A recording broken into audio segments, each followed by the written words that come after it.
የ18 ዓመቷ ሃሩካ ሁሌም እንደምታደርገው በዩኒቨርሲቲው የዳንስ አዳራሽ ውስጥ ለረጅም ሰዓታት የምታደርገውን የዳንስ ልምምድ ካጠናቀቀች በኋላ አዳራሹን ለቃ ለመውጣት መሰናዳት ጀመረች። ዳንስ ለሃሩካ ስራ ብቻ ሳይሆን የህይወቷ ትርጉም ነው። ከልጅነቷ ጀምሮ ያሳለፈችበት የዳንስ ህይወት ለሷ ድርድር ውስጥ የማይገባ ትልቁ ህልሟ ነው። በዛ ቀን ከምሽቱ 3:45 አካባቢ ታዲያ ልምምዷን አጠናቃ ወደ ማደሪያ ክፍሏ ለመሄድ ተነሳች። ከዳንስ ህንፃው እስከ ማደሪያ ክፍል ድረስ ያለው መንገድ አጭር ነበር። በሺዎች የሚቆጠሩ ተማሪዎች በቀንና በሌሊት የሚመላለሱበት ደህንነቱ የተጠበቀ የሚመስል ግቢ እንደሆነ ይነገራል። ሃሩካ በዚያች ምሽት ሰማያዊ ቦርሳዋን ይዛ ስልኳን አውጥታ ከጓደኛዋ ጋር እያወራች ጉዟን ጀመረች። በስልክ እያወሩ ሳለ ጓደኛዋ አንድ ነገር አስተዋለች። ይህም የሃሩካ ድምፅ በድንገት ተቋረጠ። ከዚያም ስልኩ ተዘጋ። ውድ ቤተሰቦቼ እንደምን ቆያችሁኝ? ሰላማችሁ በያላችሁበት ብዝት ይበልላችሁ እያልኩኝ ዛሬም እንደተለመደው በአንድ አሳዛኝና እጅግ ያልተለመደ ለፖሊሶች እንግዳ የሆነ እውነተኛ የወንጀል ታሪክ ይዤላችሁ ቀርቤያለሁ። ይህም ቪዲዮ ላይክ ብላችሁ በመጀመር እንዲሁም ለዚህ ቻናል አዲስ ሆናችሁ ሰብስክራይብ በማድረግ ተቀላቀሉ። እስከ መጨረሻውም እንድትመለከቱ ከወዲሁ እየጋበዝኩ አብራችሁን ቆዩ።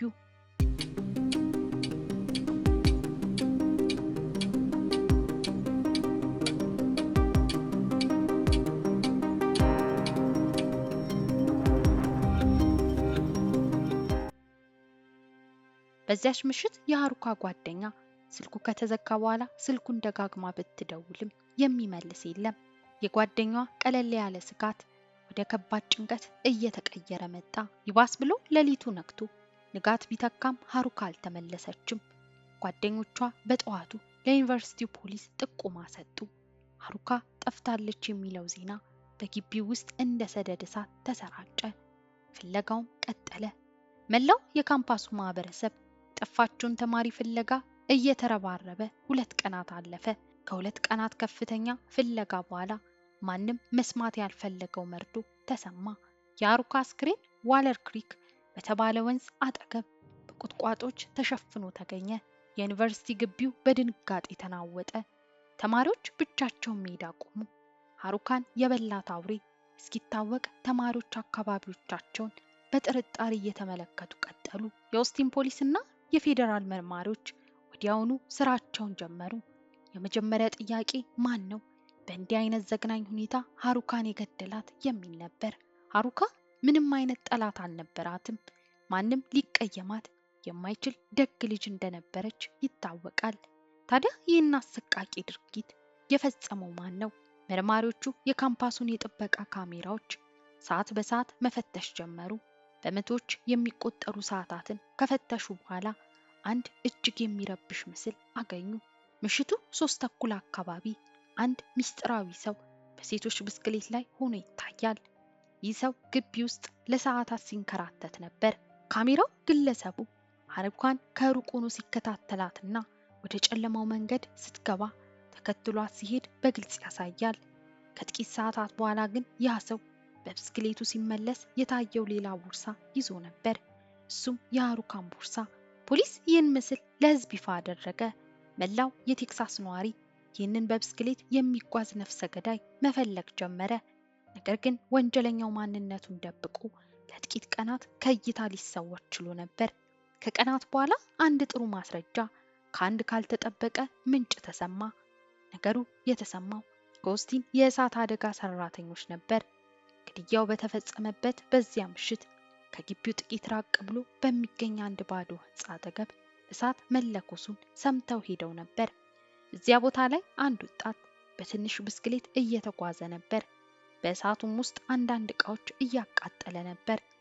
እነዚህ የእሳት አደጋ ሰራተኞች በወቅቱ ወጣቱን እዚህ ምን ታደርጋለህ ብለው ሲጠይቁት እሱ ቤት አልባ ነኝ፣ ዕቃዎቼን እያቃጠልኩ ነው የሚል ምላሽ ሰጣቸው። በጊዜው ታዲያ የከፋ ነገር እንደተከሰተ ያልገባቸው የእሳት አደጋ ሰራተኞች ብዛም ጥርጣሬ ሳይገባቸው ወጣቱን ችላ ብለው ያልፉታል። ነገር ግን በአሁኑ ሰዓት ፖሊስ የለቀቀው ምስል ተከትሎ የእሳት አደጋ ሰራተኞች መረጃውን ይዘው ፖሊስ ዘንድ ብቅ አሉ። ፖሊስ ይህንን መረጃ እንደደረሰው ወዲያውኑ ወደ ስፍራው አመራ። በዚያ ስፍራ ያገኙት ነገር በእሳቱ ያልጠፉና በከፊል የተቃጠሉ የአሩካ የግል ዕቃዎች፣ የዳንስ ልብሶቿና የኮምፒውተር ቦርሳዋ ተገኙ። በዚያው አካባቢ የሚኖረው ሚካኤል ክሪን የተባለ የ17 ዓመት ወጣት በእጁ ላይ የአሩካን ላፕቶፕ ይዞ ተገኘ። በዚህም የወንጀሉ የመጀመሪያ ተጠርጣሪ ሆኖ በቁጥጥር ስር ዋለ። ሚካኤል ገና ሳይወለድ በጽንስ ላይ ያለ እጅግ የአደንዛዥ ዕፅ ሱሰኛ የነበረችው እናቱ አብዝታ በምትወስደው ዕፅና ለጽንሱ የምታደርገው እንክብካቤ የወረደ በመሆኑ ሚካኤል ሲወለድ የአእምሮ ጤና ችግር ኖሮበት እንደተወለደ ይነገራል። የሚካኤል እናት ያላትን ግዴለሽነትና ለእናትነት የማይበቃ ባህሪ እንዳላት በመገንዘብ ሚካኤል ከእናቱ ተነጥሎ ከአያቱ ጋር እንዲያድግ ተወሰነ። በተለምዶ በበዛ መልኩ የልጅ ልጇ ታሞላቀቃለች የሚባለው የአያትነት ባህሪ በሚካኤል አያት ዘንድ የሚሰራ አይመስልም።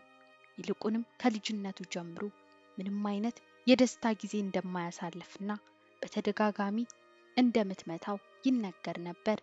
ከዓመታት በኋላ በመጨረሻ ሚካኤል ከቤት ለቆ በመውጣት በጎዳና ላይ የሚያድር ወጣት ሆነ። በዚህ የኑሮ ሂደት ነው ታዲያ በአንድ ለምስኪኗ የ18 ዓመት ወጣት እድለቢስ በሆነ ምሽት ከሚካኤል ጋር ያገጣጠማት። ሚካኤል በዛ ምሽት አሩካን ብቻዋን ካገኛት በኋላ እንደደፈራት ከዛም በአሰቃቂ ሁኔታ ገሎ ዕቃዎቿን ወስዶ እንደሄደ ታወቀ። ከዚህ ቀደም ምንም አይነት ትውውቅ ያልነበራቸው ሁለት ወጣቶች በአንድ በተረገመች ምሽት የአንዲት ንጹህ ህልመኛ ሴት ህይወት በጨካኝ እጆች ተነጠቁ። የዚህ ወንጀል የፍርድ ሂደት በወንጀለኛው የአእምሮ ጤና ምርመራ ምክንያት ለ2 ዓመታት ያክል ተጓተተ። በመጨረሻም ግን ለዚህ አሰቃቂ ወንጀል የዕድሜ ልክ እስራት የመጨረሻው ፍርድ ሆኖ በፍርድ ቤት ተወሰነ።